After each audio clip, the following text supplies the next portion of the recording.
ہم سے بھی عام طور پہ کہا جاتا ہے نا کہ جی عام آدمی کو جب آپ انکریج کریں کہ وہ قرآن مجید کا ترجمہ پڑھے، تو ہم نے دیکھا ہے کہ بسا اوقات علماء کی جانب سے کہا جاتا ہے نہیں بھائی یہ تو قرآن مجید تو اتنی دقیق کتاب ہے، اس میں تو علمی معاملات ہیں، اس میں تو عام آدمی کی جب اس کا التفات ہوگا تو وہ اس کی توجہات کا مرکز بھی یہ بنیادی چیزیں بنے گی، وہ تو علمی نکات میں جائے گا ہی بالکل ایسے ہی۔ اور قرآن مجید نے جو اس میں اسلوب اختیار کیا ہے وہ الجھانے کا اسلوب ہی نہیں ہے۔ ہاں اس میں حیرت انگیز چیز یہ ہے کہ وہ اس طرح بات بیان کرتا ہے کہ ایک عامی اس سے تذکیر حاصل کرے گا، اللہ تعالیٰ کی طرف اس کا التفات ہوگا، وہ اللہ تعالیٰ کی صفات کو اپنی ذات کے ساتھ متعلق محسوس کرے گا۔ میرا رب مجھے دیکھتا ہے، میرا پروردگار میرے معاملات سے آگاہ ہے، میرا پروردگار سراپا رحمت ہے، وہ میرے اوپر کرم نوازی کرے گا، مجھے اس کے سامنے ایک دن حاضر ہونا ہے۔ تو حاضری کا احساس،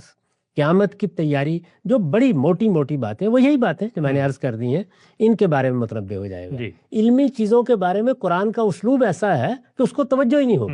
لیکن جن لوگوں کا یہ ذوق ہے کہ وہ چیزوں کے اندر اتر کر دیکھتے ہیں، ان کے لیے قرآن ایک جہان مانی ہے۔ کسی ایک آیت پر بھی اگر آپ ڈیرے ڈال دیجئے تو اس کے اندر کیا کیا چیزیں ہیں جو چھپی ہوئی ہیں۔ تو اس طرح قرآن مجید دنیا کی بالکل منفرد کتاب ہے کہ وہ دو طریقوں سے اپروچ کرتی ہے۔ یعنی ایک عامی کے لیے وہ دنیا کی آسان ترین کتاب ہے، وہ اس سے تذکیر حاصل کرے، نصیحت حاصل کرے، آخرت کی جواب دہی کا احساس اس کے اندر پیدا ہو۔ اسی لیے ہم بار بار کہتے ہیں کہ لوگوں کو قرآن کا سادہ ترجمہ سننا چاہیے یا سادہ ترجمہ پڑھنا چاہیے۔ وہ اگر پڑھیں گے تو ان کو نصیحت حاصل ہوگی، ان کا آخرت کے بارے میں ذہن واضح ہوگا، وہ اس کی تیاری کے لیے بیدار ہوں گے، وہ اپنے رب کی صفات کو جانیں گے، اللہ تعالیٰ کے ساتھ، ان کے رب کے ساتھ ان کا ایک تعلق پیدا ہوگا۔ یہی اصلی مقصود ہے۔ رہے یہ معاملات جن میں اعلیٰ علمی مباحث ہے، ان علمی مباحث کا کوئی پس منظر ہے، ان کے پیچھے کوئی خاص فلسفہ ہے، حکمت ہے، ان کے باہمی ربط و تعلق کی بحثیں ہیں، وہ سب کی سب